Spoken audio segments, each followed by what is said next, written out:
काल 6:30 वाजता मोकाट जनावरं भाजीपाला गल्लीमध्ये येत होते. एकदम जोराने धावपळ करत. धावपळ असं जसा मी टर्न घेतला एस टी स्टँडकडनं जाताना मस्जिदीजवळच, तर मी चारी गुरांच्या याच्यात झरपटलं गेलो आणि तिथंच बेशुद्ध झालो.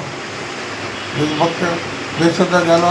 अगोदर कोतकर डॉक्टरांच्याकडे गेलो. कोतकर डॉक्टर तर घरी नसल्यामुळे मग इथं चौऱ्यांकडे आलो. तरी पिंपळकरांनी आपली जी मुकाट गुरं असतील त्यांनी आपल्या दाराशी बांधावी, आपल्या वाड्यात बांधावी, जेणेकरून गाववासियांना, पिंपळवासियांना व परिसरातील लोकांना त्रास होणार नाही.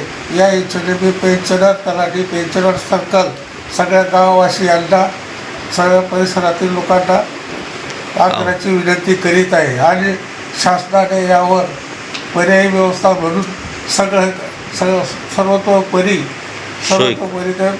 त्यांचा बंदोबस्त करावा.